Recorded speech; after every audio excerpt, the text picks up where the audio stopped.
Firefighting used to consist of passing water buckets hand to hand. The first fire hoses of the 1600s were made of leather, but these hoses were heavy, would crack when dry, and often break open under pressure.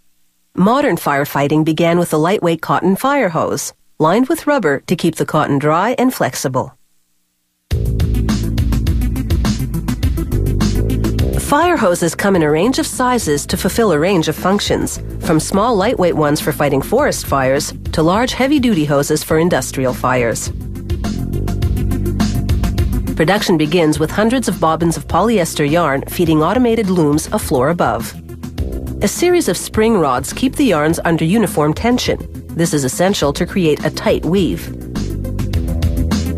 The factory programs each loom to weave specific patterns which incorporate identifier stripes. This is a visual guide to help workers assemble the fire hose later on. This woven fabric will form the fire hose's exterior, called the jacket. It's got to weather some nasty conditions, so they soak it in a plastic polymer solution with dye for color. The liquid encapsulates the fibers, making them durable and water-resistant. At another station, they mix granules of polyurethane, a form of plastic, with white colorant and adhesive pellets. This mixture is for making the waterproof tubing that forms the inside of the fire hose. When they activate the adhesive in the mixture with heat, this tubing will bond to the hose jacket fabric. The mixer feeds the ingredients to an extruder, which melts the mixture and forms it into a hollow tube. The tube then passes through a basin of cool water to set the plastic. Next, the tube goes to the inspection table, where an automated printer prints code numbers on it for tracking purposes.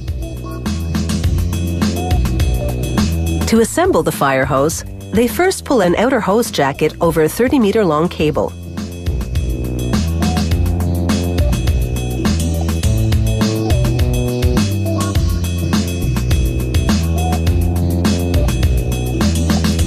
Then, with another cable, they feed a second untreated hose jacket inside the first one.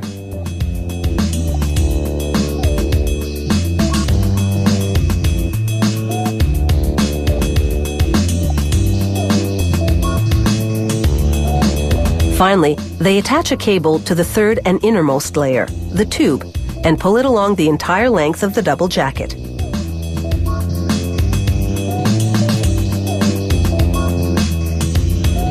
Once it's all the way through, they trim both ends.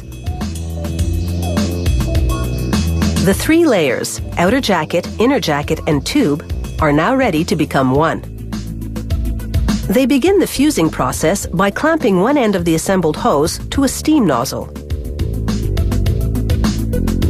As the clamp holds the hose steady, the nozzle blasts pressurized steam into the tube. At the same time, it moves backward, pulling out any kinks. The hot steam melts the adhesive in the tube material, and it penetrates the inner jacket around it. Once everything's perfectly straight, they pump in cold air to solidify the adhesive. This permanently bonds the layers.